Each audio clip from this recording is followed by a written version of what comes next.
Hey guys, thanks for joining another CloudTask Marketplace Accelerator Live.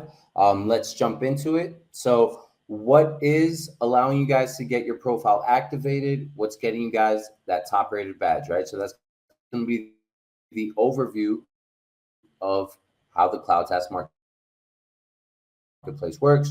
We'll go into a positive interview, right? We'll share a recording of an interview, and then finally we'll have a Q&A session. If you guys have some questions now, feel free to type them in, and the team will be capturing that. And yeah, we'll discuss it.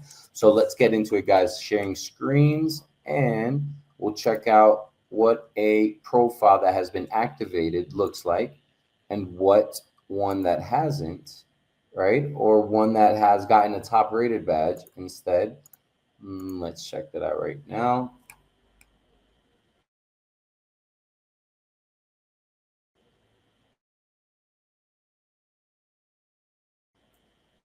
All right. So let's click on general. So within the profile, what you're looking at first is video. Do they have a video? Is there a picture? And do they have an impacting title and work experience? Those four components are the reason for you guys to get activated. So if you don't have a picture, you're not activated yet. If you haven't, done a video, you won't be activated. If you haven't added your work experience, just like you would on a resume or, any type of CV, you're not going to be activated. And then finally, the headline. Well, the headline or the title, that it's completely up to you. All right. Well, let's look at Sean's profile, right? Opening up his right now. And as you can see, he has a title that says a little bit more than just his job role, right? It says a little bit about his experience. He even listed, his range once again, but that's already here. He's added his work experience as an outbound sales development rep, business development manager, inside sales rep, and appointment setter. So that information is there. That is why he's activated, right? His profile's activated. Now, he has a top rated badge.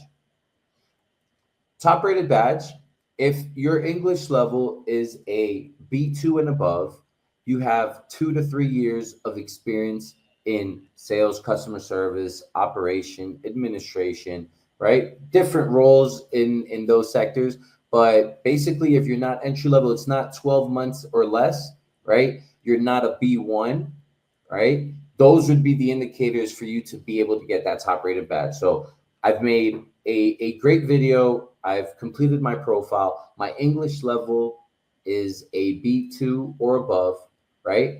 And my experience is 2 to 3 years or more, right? So that would be the differentiator there between active and a top rated badge. Now, what does that top rated badge enable you guys to do? You can apply directly for these opportunities. So you're able to go over here, click on buyers. Let's see if internet is with me today. All right, it is. So agency request job post, right? Let me zoom in. So you guys would be looking at the job post. Reason for that is because you're not an agency. If you are a candidate and an agency, make sure you've created two profiles. Now, if I go to listing type, it'll show me just the job post. Great. Data entry. I'll take a look at that one. And if I am logged in and I have a top rated badge, I will have the apply button. I will be able to apply directly for these opportunities. So that would be the difference. So activation, once again, guys, you need a professional picture. You need a title. You need to list out your work experience, and the more filled out, the better. You'll be closer to that top rated badge, right? And then finally, your video. Your video needs to be impacting. You need to come across confident, and you can't say your last name, right? If you mention your last name, email, hey, my phone number is +57. So if you mention your last name, it won't be enabled. You'll have to retake the video. So keep that in mind. Keep that in mind for the activation. And then for top rated, like I said, completeness of the profile. So if you guys are just listing your work experience, SDR manager, I managed SDRs on sales campaigns selling into the IT industry. That is a description, but nonetheless, it doesn't show much effort, right? So it doesn't help you stand out against someone that is listing out exactly what they were doing. Let's use Sean again as an example.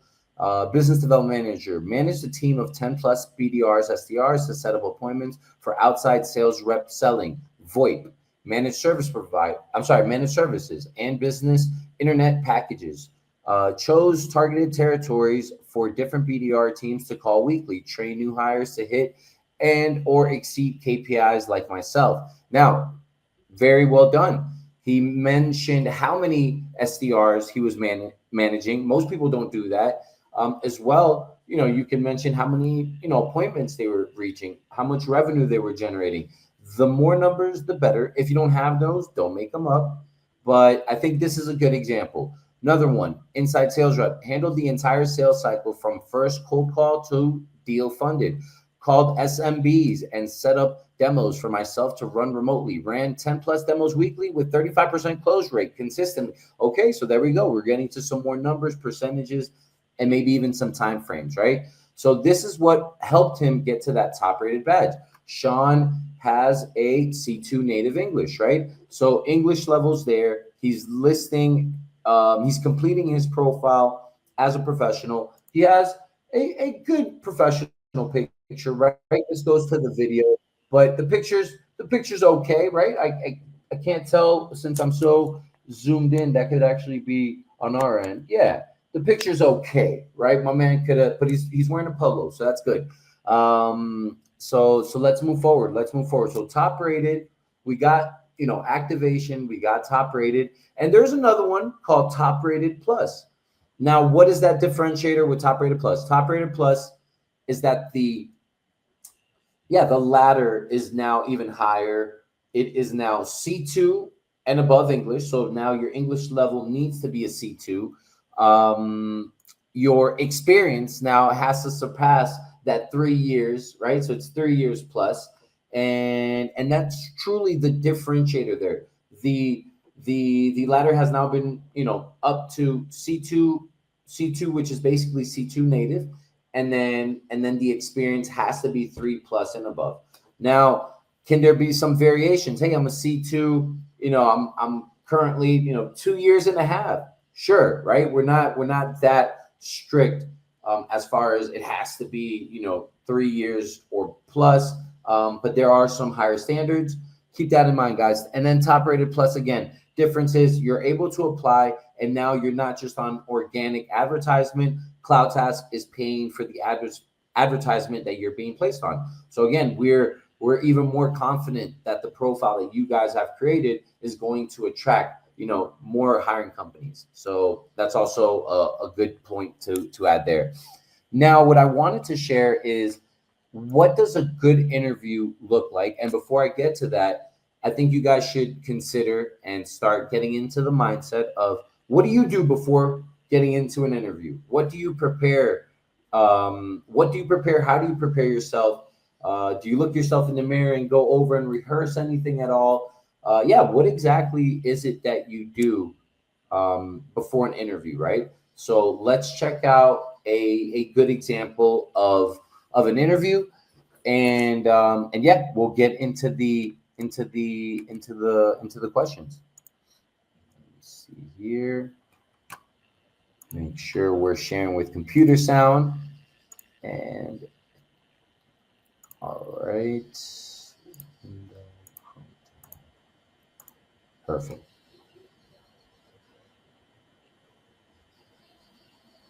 All right. All right. Let me blow this up. So it is on big screen. Shows 21 minutes and 39 seconds of an interview. Not bad. Interview started 3 minutes in. So it's more like 19 minutes, right? 18. But yeah, just giving you that heads up. Let's check it out. And I'll pause, wherever, I see fit, so I can, give some insight.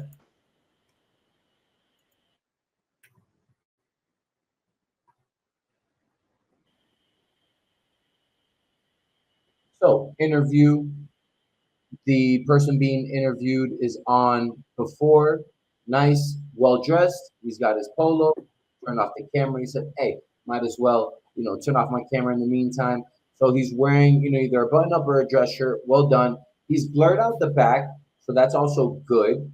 That don't need to see if I left my door open. I know he has a guitar in the back, but nonetheless, he's being thoughtful about his surroundings before this interview. He wants to make sure first impressions count, right? So well dressed, and he's there before the person interviewing.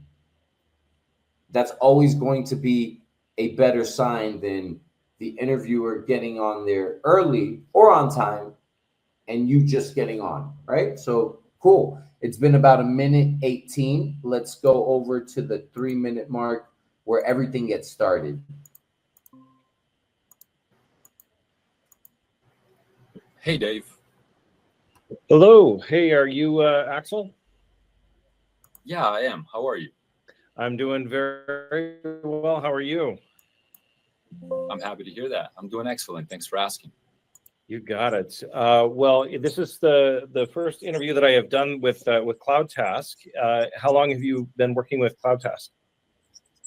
Well, I think we're on the same page because this is the first interview I do with CloudTask myself. Okay. All right. Very good. Did you get the chance to take a look at our company and learn a little bit about who we are? Yes. I see that you guys have different order items and you personalize those items for people based on like celebrities and influencers and things like that. Am I correct? Yeah, that's correct. That's correct. Whereabouts, if you don't mind me asking, whereabouts in the world are you? Yes, of course. I'm in Medellin, Colombia at the moment. Oh, in Colombia. Okay. All right. Very good. All right. What's the time zone difference there? I'm on Pacific. Well, right so it's now, 1:30 in the afternoon here. Got you. Right now, it's 4:30 here. Got it. Okay. So Eastern time. All right. Excellent. Uh-huh. Well, very good. Yeah, if you can, if you don't mind, Axel, I'd love to learn just a little bit more about your background with customer support, and then any other skills that you have, and then I'll be happy to share with you just a little bit more about Streamily and what we're doing, who we are. That'd be great. All right. So quick pause there. So we've gotten through the quick formalities. Hey, how's it going? Yes, Axel, where are you currently residing? This is where I'm residing. Oh, I'm Pacific time. You're probably 2 hours ahead, right? So that was great. That was well done. Now, the first question that typically will always come up on an interview, I know it's impossible to know what exactly is going to be asked on an interview since there's different variations, different roles, but typically, generally, it's going to be, what do you know about our company? What jumped to your attention about our company? Why are you on this interview today wanting to join our company? Different ways of asking the same exact thing, which is, what did you research about us? If you care about this company enough and you really put some effort, did you do some research? Now, some of you guys might, go into anxiety mode and stress mode and start overthinking it. I need to become a subject matter expert before I get onto this call. I need to know everything. And that's not what you're supposed to be doing. You should be checking out a company website. Hey, you could even leave it open while you're on that call, unless you're on your cell phone, right? If you're on the call from your computer, you're probably going to have a few tabs, or if you have another screen, that's always going to be best. So having it open during the interview, why not? If you can, checking it out prior to the interview, of course. So you don't need to become a subject matter expert. You should do some light research where you feel comfortable enough to be able to answer if someone like Dave asks you, hey, so what do you know about X company? What do you know about us? What do you love about us? Right? So be prepared for that on the interview, guys.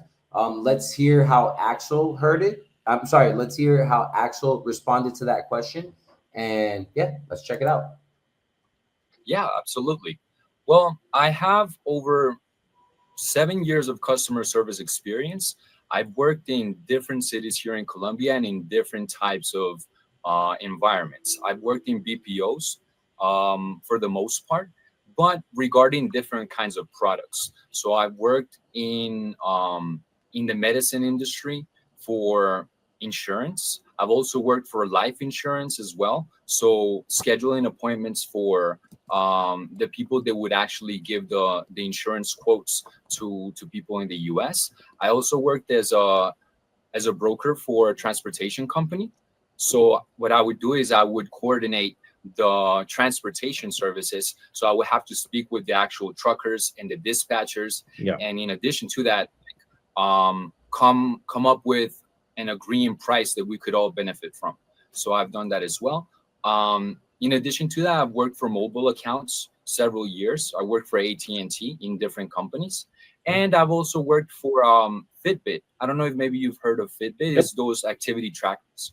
So I worked for them for several years, actually, in customer service and also as an English trainer, because I'm an English teacher. So in that company, I also worked with the agents in. And I'll make a quick pause and adjustment. So I apologize. Mentioned before, the question coming up, what do you know about us as a company? The first initial thing that comes up, obviously, on the interview is, tell me a little bit about yourself. What's your experience? What have you done? So that's what Axel's doing right now. What others might call an elevator pitch, right? So be prepared with that elevator pitch of yourself.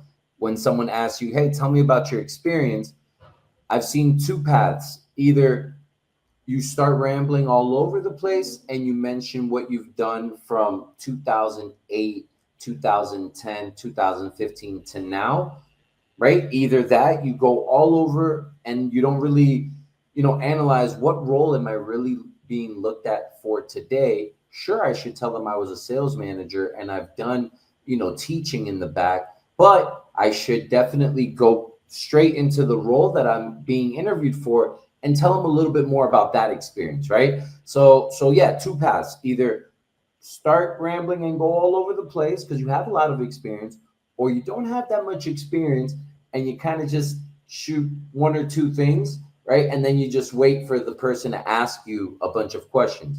So have an elevator pitch. I think a minute or two is more than enough time for you to be able to express yourself, right, in a clear, concise way. So that's what Axel did very well on this moment. So kudos to him. So just flipping what I had said previously, first thing on an interview is more, tell me about yourself. Tell me about your work experience. Tell me, don't just talk about your dogs. Don't just talk about your personal goals. Let them know what city you live in. You're a musician. And then what are the relevant roles you've been in and how have you been successful in those roles? That way they get interested in telling you more about their company. And then now, after you introduce yourself, right, you have a good elevator pitch. This is when companies either are going to come with some, cutthroat questions, right? Why aren't you currently employed? Oh, you are. Why are you looking to move? All right. So it's just about money. So if someone offered you some more money and I trained you, I got you up to speed, you're just going to leave me just like that, right? So there might be some tougher questions to ask. Walk me through your process. You've been so successful. Love it. You've reached $30,000, in just a month. Walk me through your process so I can see, how exactly that is done, how you're being successful. So that question might still come up, but if you have a good elevator pitch, they tend to be less cutthroat, right? So second piece now would be, what did you research about my company, right? And again, these could come in different variations because people that are interviewing are different, but nonetheless, it's going to come up. Do you know something about our company, right? So that was the second piece that comes up after the elevator pitch. So let's finalize hearing how Axel finishes his, elevator pitch, how Dave reacts to that, and then we'll move forward. Terms of helping them develop their English skills so that they could provide better customer service. And in addition to the English skills, I also worked with them on soft skills so that they could provide a better and more long-lasting, more successful and long-lasting experience with the customer, but also so that they could personalize their interaction a little bit more. That's great. That's really great. Okay, so I'll tell you a little bit about Streamily and who we are. My name is Dave, and I'm the founder of the company. And what we do is we're a platform for celebrities to sign personalized autographs for their fans, and then they utilize our platform. I enjoy a lot of different kinds of anime, but one in particular that I really like is called Samurai Champloo. Yeah. And it's because I'm also into hip hop. I'm a lyricist, so I make hip hop music as well. And so the combination of that with the anime and the martial arts, I'm also like into martial arts, so I just really love that one. That's great. That's great.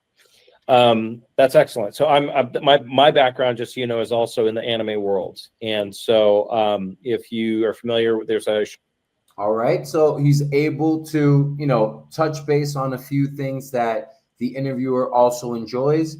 Well done. This is something you should do on an interview, right? It's not about, being fake or, patting someone on the back, letting them know extensively, I love what you guys are doing. You guys are really changing the world. Wow, you guys are using recycling and XYZ. And then part of that goes to the donations to help the kids with the schools.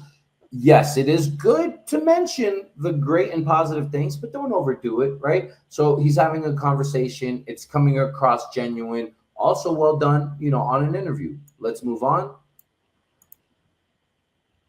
Talent to get back to us and get that product back to us. But we're on top of it. We're communicating with the talent.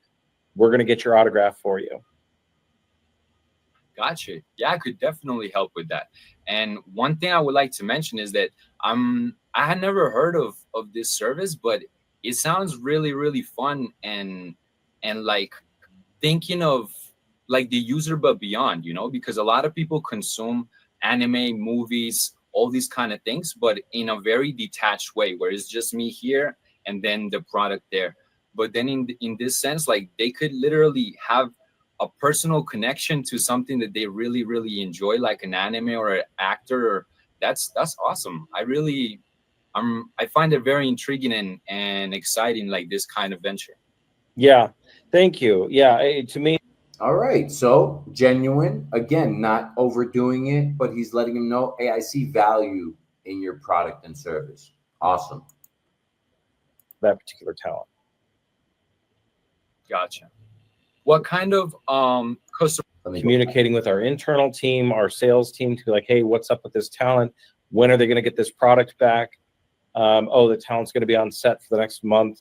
And then coming up with, a macro or some kind of a response that you can give to the customers that are reaching out for that particular talent.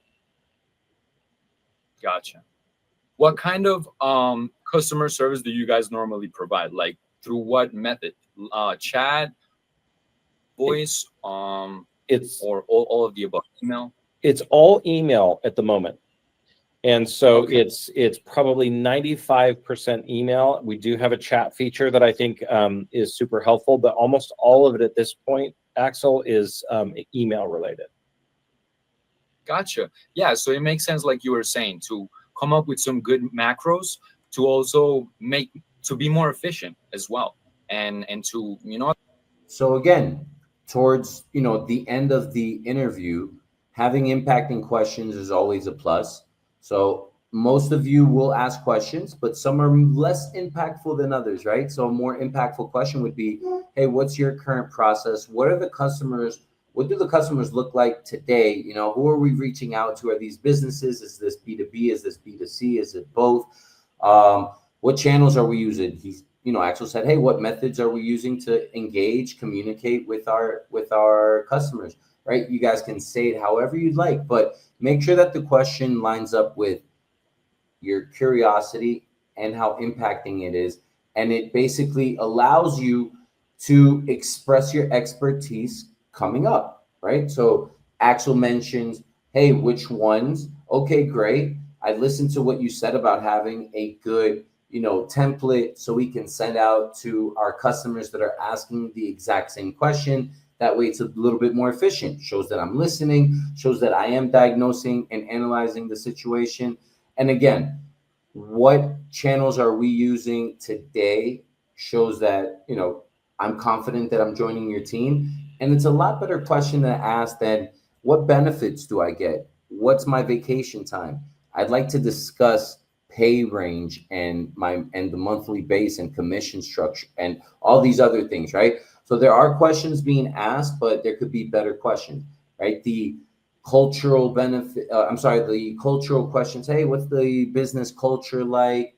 All these questions are typically more bound for employee type of contracts. Since you guys are going to be freelancers, you guys are going to be contractors, right? You're going to be interviewed by founders, VPs. Typically, those are the questions that are more impacting, the ones that are showing your curiosity around the role that you're looking forward to joining, their new team, right? So moving forward, we got have a good elevator pitch, right? Have to have a good elevator pitch. You need to do some research about the company. If and when asked, what did you research about us? What do you know about us? Have some impacting questions before you get off the call. Even if they don't ask you, do you have any questions for me? You should ask those questions regardless. Shows your confidence, shows that you have an agenda. You're not going to get off the call before. And it's also because you're analyzing that company, right? You're also analyzing, are they the best fit for me? Do they already have a product fit? They're a startup. I've worked with startups. I'm willing to work with startups. Maybe you've stated, hey, right now I don't really want to work with startup organizations. So yes, keep that in mind. Keep that in mind. Let's finalize the Or like have a good idea of. So I have full availability. Okay. Yeah. I started looking for new opportunities because of the fact that I just turned 1 year of working independently. And so this was a goal for me in my life because I took this year as kind of like a sabbatical. I wanted a little bit more time for myself. So I got out of, working for a company, and I started just working for myself as an English teacher. I did a lot of traveling. I love traveling on my motorcycle. So I actually took a 2-month travel around Colombia. And that was really, really nice. I spent a lot of time with family. But now, I feel since I culminated this year is a great opportunity for me to have a new experience and learn about new things. And throughout my life, one of the best ways to do that has always been through a job, because I'm the kind of person that regardless of the job that I go into, I feel like it's going to prepare me in some way for something else that's coming in my future. So I always take like an exciting challenge. Now, so the ending was quick little chit chat. I'll give you guys the Cliff Note version. Axel was presented with an offer, after that interview. So it was a quick win for him. And again, reason why I keep sharing, if you guys have been joining these, still sharing this success story. We'll be sharing new ones soon. But the reason I like this one is interview created within days, profile created within days, interview booked within days, and then an offer the next day, right? So it's definitely a good success story. Feel free, guys, to jot some questions down. See if if you're already a top rated, you have questions. If you're not a top rated, if you haven't even been activated yet, feel free to shoot any questions at all regarding the marketplace. All right. So best moment, I would say, from experience, if you haven't even earned your second interview, third interview, final interview, you shouldn't even be negotiating, just because you know what the price range is, right? And there's a better question you can ask on that first interview. So first interview is definitely not the moment to do it. Second interview would definitely be a better opportunity. Now, should you be prepared in case someone asks, hey, Danny, so how much are you looking to make on a monthly basis? Yeah, I mean, I'm looking, let's see, per hour. Are you asking per hour or per month? Or right, I'm going to try and save some time. Be prepared for your answer and sound very professional, right? That way it doesn't sound like I just threw $3,000.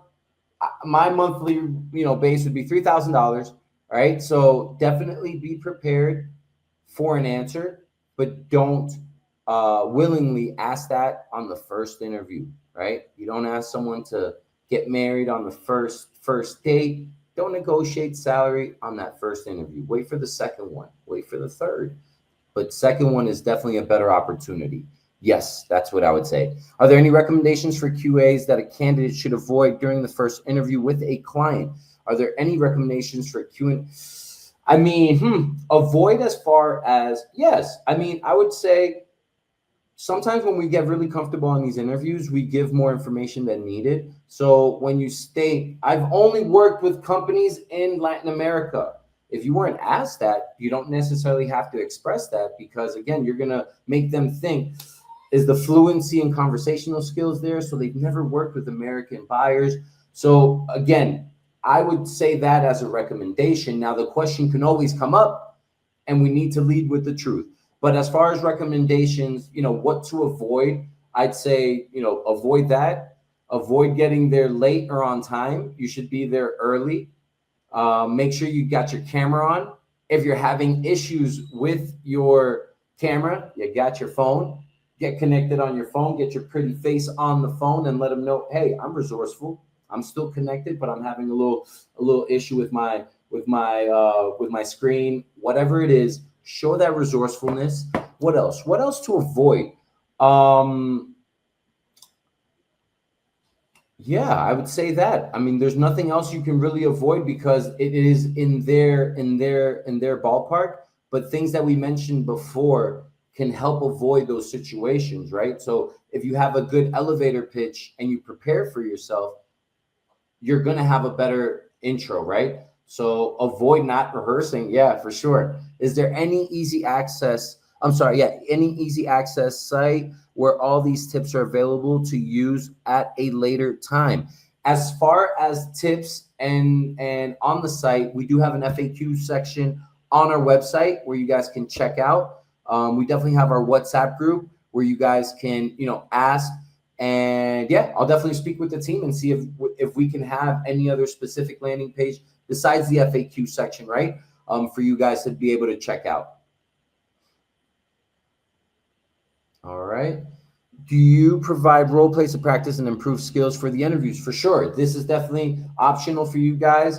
I'd say take advantage of it. The more practice you get, the less nerves. And again, if you're a little rusty, why not? Why not practice with Danny or someone from the team? You'll get some quick feedback and be even more prepared for that role play with the company that's actually looking to hire you. So the answer is yes. All right. Great, guys. Great. So thank you once again for joining. We'll see you guys next Wednesday and speak to you soon.